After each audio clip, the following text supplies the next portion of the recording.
2 games that are out now. Their release dates just passed. Are 2 new Assassin's Creeds. No! Unity and Rogue. Yeah. Rouge is how it's pronounced. Rouge. Yeah, I believe it's Rouge. Yeah. See, there it is. You see It's actually Rouge color. Raga. Surprised that Rogue, the last gen game, is getting better reviews? Not surprised at all. No. Yeah. We should point out Unity is not getting terrible reviews. Yeah. They're both getting good reviews. Rogue's just getting better reviews. Justin wants to argue. I'm saying in general, most reviews are good. Unity's Metacritic is about a 75, but We gave it a 7.8. we did. Cool.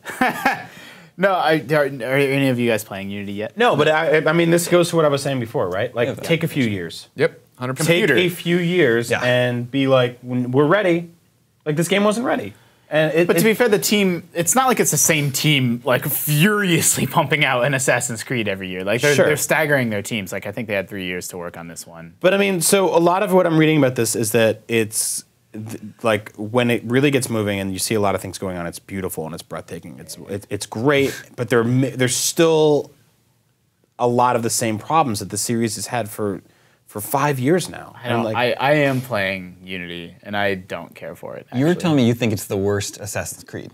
Yeah, sure, but the caveat is I haven't played 1 since it was new, and like 1 is not a bad game, but it was like really repetitive and the one that started it all. You never played one? No, I just haven't played it since it came out, and so I'm not. Oh yeah. It's either the worst or second worst Assassin's Creed in my opinion.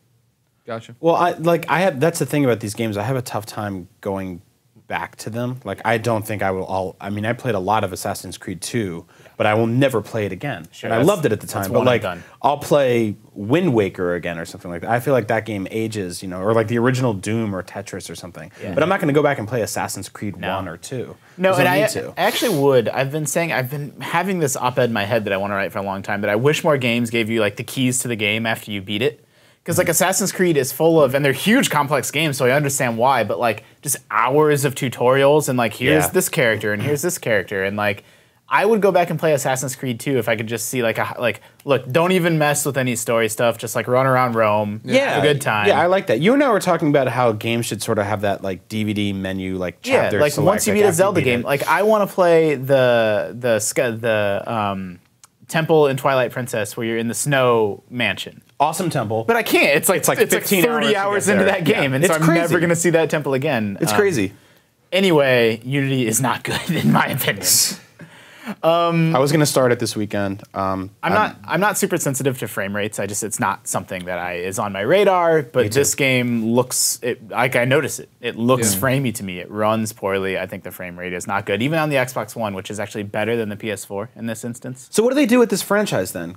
Because I mean, they're going to react to sales. Remember, that was a statement from Ubisoft this year, right? Of like, the guy was like, "Hey, if people keep buying these year Mr. after year, Ubisoft. we're going to keep." Mr. Ubisoft, of course, heir to the Ubi fortune, was saying, if people have spoken, you're going to buy these every year, so we'll put them out every year. Yeah. So Put out 2 a year. I was excited to do these murder mysteries. I thought that sounded The cool. murder mysteries are cool. So I'm not wild about the game, and I actually think I'm about half sleeping. oh God.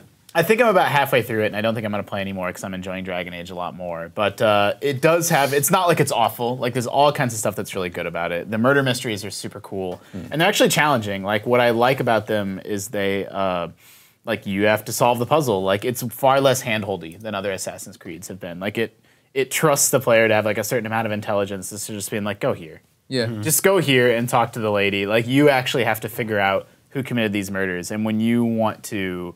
That extends even into the campaign missions. These are all side missions. In the campaign missions, like they're really wide open to tackle them however you want. Like you have to get into Notre Dame, and there's 12 entrances. Like find one and work it out yourself. Like that part's super cool, and I'm glad that they respect the player's intelligence more than previous AC games. But there's still too many problems for me to look past it. Sure. And this is coming. I just think 4 was so good. That's like, it's weird. Like the Assassin's Creed franchise sees a lot of peaks and valleys, right? Like everyone, like people were lukewarm on 1, everybody loved 2, and then there were 2 like spin-offs that were like pretty well received. Reminds and me a then lot of Call of Duty. people were super hyped for Assassin's Creed 3 and then super disappointed in it. Yes, yeah, totally. And then we were like, oh my gosh, Assassin's Creed 4, they're doing pirates. And they were like, whoa, that's awesome. it's It's so good. And now the next one comes out and they're like, Well, that was the thing is like if you remember for 4, like you were at that PAX where I went to play it, where I was like, I don't care about this Assassin's Creed, and we played it. And I was like, oh, this is amazing. This is so cool. This is so different. And then looking at this, I'm like, that could easily be Rome. Like it's not. Don't get me wrong, but like just the setting isn't different enough for me to be like, oh yeah, that looks awesome. Like like we always talk about go do feudal Japan, go do something like make the games look very different and go because like I did the in 5 minutes story script while you were hurt and it was just like first off in the whole first part of it I would not even know that was Assassins if you removed Pieces of Eden and then it just in 4 was like what you were talking about with Just Cause. Where I played 4 and I did not give a rat's ass about the story. I couldn't tell you anything was happening. I just wanted to take over the map and fight his ships and do all these cool things. So if the hook is now just to continue the story, I don't care. It needs to be that it's something cool gameplay wise. Yeah. I actually don't know how much, since you three haven't played it yet, how much you know about this side of it. I wrote a short thing on IGN that even outside of all the gameplay, just sort of like Ubisoft's business decisions are like super gross. There is a treasure chest and it's strategically placed so that you can't friggin' miss it because it's right outside like your home base. Yeah. Where you try to open it and it's like, hey, to get this treasure chest, you need to download the companion app.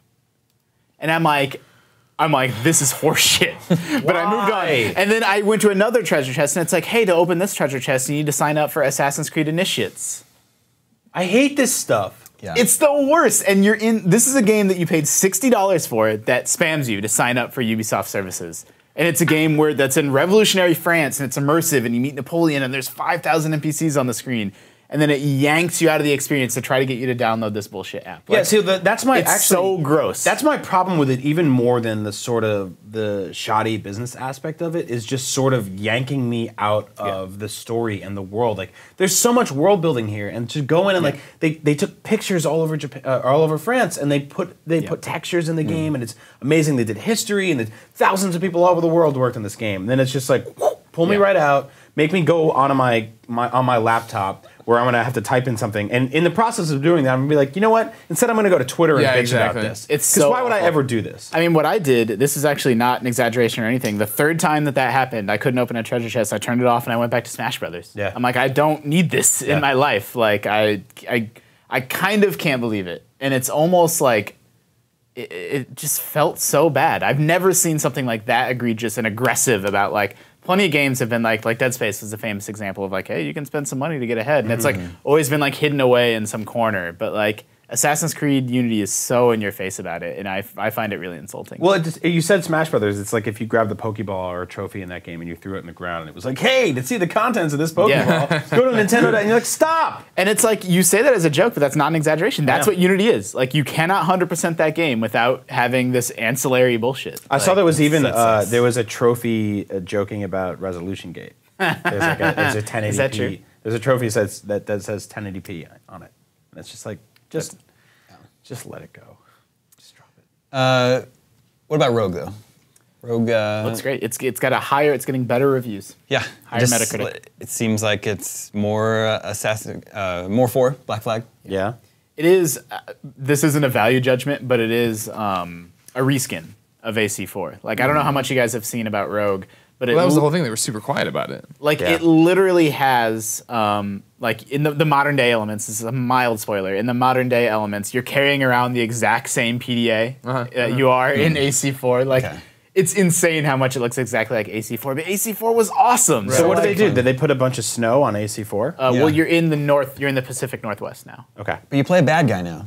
Which I think is interesting. You play play one as of a the Templar. Templars, yeah. That's cool. Yeah, I mean, I haven't played Rogue yet because I'm waiting. I have my fingers crossed that they're going to announce a PS4 and Xbox One. They will. Effing T. They will. Yep. It won't be for like 3 or 4 months, but yeah. Yeah. So this looks like, and I mean this in a good way, not a bad way, but it looks like a glorified, huge, blown-up expansion for AC4. Sure. Like, you know, and it looks great. Like, I watched some gameplay of it, and like, what impresses me most, it's a little bit hard to articulate. It's that little moment where you're on your ship and it's a huge ship-to-ship battle, and then you dive into the water, and then that transition from like ship to water to being on foot and chasing a dude is like awesome. Yeah. Like, it feels really cool and epic, and like it just feels kind of magical. Yeah, I'm just not sure if I'm ready to dump a whole bunch of hours into a PS3 game like that this fall with so many other things like there's a million games hitting every Tuesday. Yeah, fighting for my attention. It's insane how many games there are right now, and I'm kind of doing the same thing where I'm like, I'm just going back to Smash Brothers. It's my comfort food. Everything else is too much. It's like I want to start Far Cry, but I know that's going to be like 40 hours of my life, and I want to play the new AC, but now I hear something a little bit worrisome about it, and I'm like, maybe I'll wait. For me, it's Smash and Fantasy Life. Like Nintendo is kind of like saving. You know, Master Chief Collection came out and it's completely screwed. Like you can't play. I've been trying to play that game every night for over a week and have never played it with another human being. Wow. Really? Like this is the one you were the most excited for. Yeah, but yeah. It's busted, and whatever. Like it'll be fixed whenever it gets fixed, and in a month it's not going to be a problem. But for now, I've just had like the worst. I'm like, AC was really disappointing. Couldn't play Master Chief Collection. I tried playing the first level of Call of Duty, and it glitched out on me. And I'm cursed. Like, and I'm like, well, back to Nintendo. Like, speaking of which, we can't say much about it yet, but Captain Toad, is phenomenal. Yeah, I've been watching. Oh, man. We can't say much about it. But here's a huge word that they might use on the box without my permission. Look out for that one. What's the release date on that one? It's December, but I think it's like the first week of December. Yeah, sounds about right. It's just super excited for that. Yeah, very very inventive little game. Wonderful. It's like $40 too. So. Yep.